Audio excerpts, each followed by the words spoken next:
बिहार में political drama अपने चरम पर है। कल शिक्षकों की मांग और रोजगार के मुद्दे पर बीजेपी विधानसभा मार्च करने जा रही है। विधानसभा मार्च से पहले बीजेपी ने पोस्टर के जरिए चाचा भतीजा यानी नीतीश और तेजस्वी पर हमला बोला।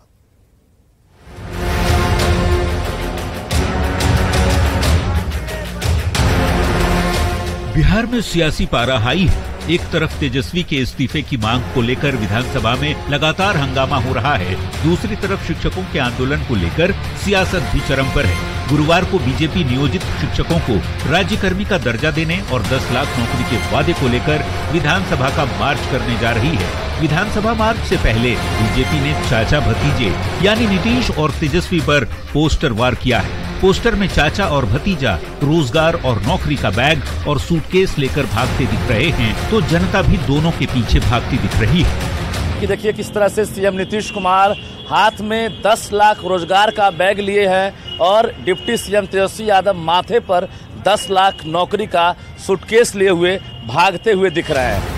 बीजेपी नेता कृष्णा सिंह कल्लू ने पोस्टर के जरिए नीतीश सरकार पर हमला बोला है और पूछा है कि 10 लाख नौकरी और रोजगार के वादे का क्या हुआ। भारतीय जनता पार्टी कल बिहार विधानसभा का घेराव करेगा और निश्चित तौर पे चाचा भतीजा की जो जोड़ी है 420 की बिहार की जनता खदेड़ रही है और ये लोग माथे पे बैग लेके और हाथ में बैग लेके भाग रहे थे। कहां गया इनका 10 लाख रोजगार। पटना के इनकम टैक्स चौराहे पर लगे इस पोस्टर के जरिए बीजेपी ने एक बार फिर सरकार को उसके वादों की याद दिलाई है। लैंड फॉर जॉब मामले में तेजस्वी मुश्किलों में घिरे हैं, दूसरी तरफ शिक्षकों ने सरकार के खिलाफ खुलेआम मोर्चा खोल रखा है।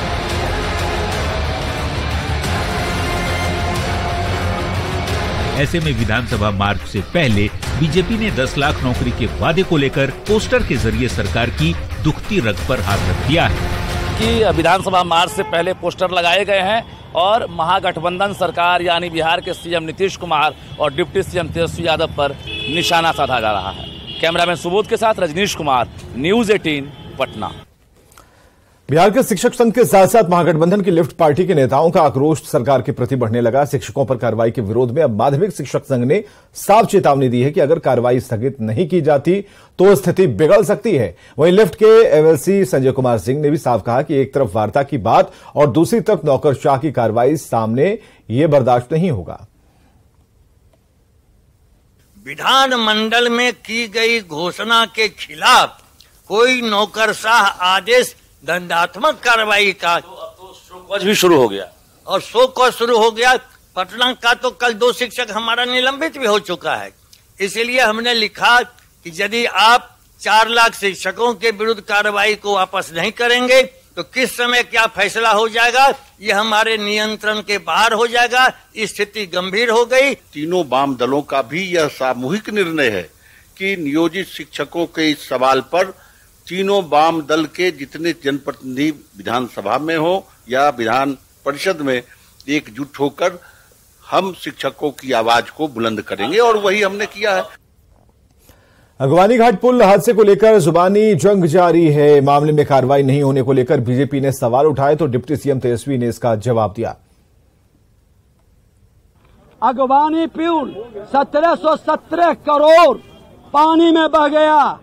नल जल में तो आपने 33 से 3800 करोड़ तो बहाया ही। आज अगवानी पुल 1717 करोड़ पर सीबीआई की जांच क्यों नहीं? मेरे पे तो चार्जशीट 2017 में हुआ था।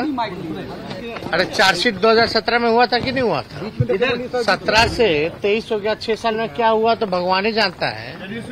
एक मिनट सुन लीजिए, 6 साल में क्या हुआ तो भगवान ही जानता है। लेकिन मेरे पे जब 17 में चार्जशीट था, जब हम फिर से उप मुख्यमंत्री का ओथ ले रहे थे तब तो नहीं मना किया कि मत लो। चार्जशीट था कि नहीं था? तो जब हम ओथ लेने जा रहे थे दोबारा तो मना कहने किया ओथ मत लो। वैशाली के हाजीपुर में पूर्व केंद्रीय मंत्री उपेंद्र कुशवाहा अपनी पार्टी के जिलाध्यक्ष की बेटी का हालचाल जानने के लिए सदर अस्पताल पहुंचे, जहां अस्पताल के कई लोगों ने उन्हें बदहाल स्वास्थ्य व्यवस्था के विषय में जानकारी दी। इस दौरान उन्होंने नीतीश कुमार पर जमकर निशाना साधा। उन्होंने कहा कि नीतीश ने आरजेडी के सामने आत्मसमर्पण कर दिया है। नीतीश जी तो एक तरह से करीब क्या हो गए हैं आरजेडी के सामने नतमस्तक हो गए, आत्मसमर्पण उन्होंने कर दिया है। अब इस उम्र में जाके आत्मसमर्पण करना, अब उनको देखकर कोई गुस्सा नहीं आता है, हम लोग दया का भाव आता है। इधर पटना में किसान सलाहकारों के प्रदर्शन के दौरान पुलिस ने जमकर लाठियां भांजी। किसान सलाहकार जनसेवक बनने की मांग को लेकर अपनी आवाज बुलंद करने आए थे, लेकिन आर ब्लॉक चौराहे पर उन्हें खदेड़ कर पीटा गया। और तो और कृषि मंत्री ने यह भी दो टूक कहा कि उनकी मांगे नहीं मानी जा सकती।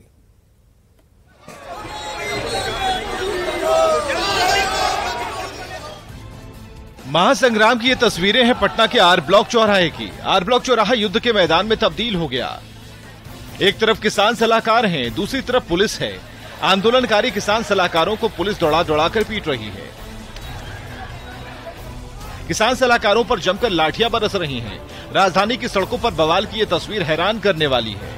दरअसल नियोजित शिक्षक जिस तरह से राज्यकर्मी का दर्जा देने की मांग कर रहे हैं, उसी तरह से किसान सलाहकार भी जनसेवक बनाने की मांग कर रहे हैं। जनसेवक बनाने की मांग को लेकर किसान सलाहकार भारी संख्या में आर ब्लॉक चौराहे पर जुटे थे। वो सरकार तक अपनी आवाज पहुंचाने आए थे, लेकिन उसके बदले में मिली उन्हें पुलिस की लाठी। हम लोगों की स्थिति अत्यंत नाजुक है और 13 वर्ष में हम लोगों को कुछ नहीं दिया और उसे बशर्ते पे लाठी चार्ज कर रही है और लाठी चार्ज करके हम लोग को जबरन खदेड़ रही है। किसान सलाहकार जनसेवक का दर्जा हासिल करने के लिए लंबे समय से आंदोलन कर रहे हैं, लेकिन आंदोलन कर रहे सलाहकारों को कृषि मंत्री ने साफ साफ लहजे में कह दिया कि इस मामले में न्यायालय ने पहले ही अपना फैसला सुना दिया है। सभी शर्तें मान ली गई हैं, बस एक सेवा नियमित करने की मांग नहीं मानी जा सकती है। जितने उनके मांग थी सबको हमने कहा कि हम पूरा करेंगे। सिर्फ आपकी नौकरी सरकारी हो कैसे, हाईकोर्ट गए, हाईकोर्ट ने कोई डिसीजन जो है दिया कि आपकी नौकरी जो है अस्थायी नहीं हो सकती है। जब माननीय न्यायालय का ये आदेश हो गया तो फिर हम लोग क्या कर सकते हैं उसमें। किसान सलाहकार राजधानी पटना में अपने हक की आवाज बुलंद करने आए थे, लेकिन पुलिस ने खदेड़ कर पीटा। पुलिस ने लाठी की चोट से इनकी आवाज को दबा दिया। फिलहाल जनसेवक बनाने की इनकी मांग पूरी होती नहीं दिख रही है। न्यूज 18 के लिए पटना से संवाददाता धर्मेंद्र कुमार की रिपोर्ट। और शिवहर से बड़ी खबर है, 0 माइल चौक पर फायरिंग की खबर है। दिन दहाड़े अपराधियों ने फायरिंग की, एक शख्स को गोलियों से भून डाला गया है। कोर्ट से वापस लौट रहा था पीड़ित और सदर अस्पताल में उसका इलाज चल रहा। घटना से इलाके में हड़कंप की स्थिति है। ये बड़ी खबर शिवहर से, जहां 0 माइल चौक पर फायरिंग की खबर है। दिन दहाड़े अपराधियों ने गोलियां चलाई हैं, एक शख्स पर गोलियां चलाई। कोर्ट से लौटते वक्त उस पर फायरिंग हुई है। सदर अस्पताल में उसका इलाज चल रहा है और घटना से इलाके में हड़कंप मच गया है। सासाराम से अगली खबर, जहां शिव सागर थाना क्षेत्र में मलवार के पास नहर का तटबंध टूट जाने से सैकड़ों एकड़ में लगी फसल डूब गई। गांव वालों ने तटबंध की स्थिति को देखते हुए पहले ही सिंचाई विभाग के अधिकारियों से शिकायत की थी, फिर भी कोई कदम नहीं उठाया गया।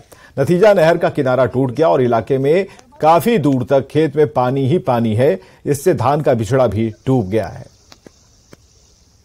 करीब 5 किलोमीटर आगे शिवसागर पंचायत के 10 गांवों में जो है कि अगल बगल से पानी नहीं पहुंच पा रहा है, जहां पर किसानों को बहुत ज़्यादा समस्या हो रही है। और धान का बिछड़ा जो खेत में लगा था वो धान का बिछड़ा सब जल गया है। और देखिए यहाँ तटबंध टूटने की वजह से अगल बगल में जितना भी पानी सब यहीं पर बह के नुकसान हो जा रहा है। और सिंचाई विभाग को इसके बारे में कई बार शिकायत भी किया गया, समाधान करने के लिए बहुत प्रयास किया गया, लेकिन किसी तरह का कोई समाधान नहीं हुआ। और सिंचाई विभाग के जो अधिकारी हैं वो इतने निकम्मे हैं कि इस पर कोई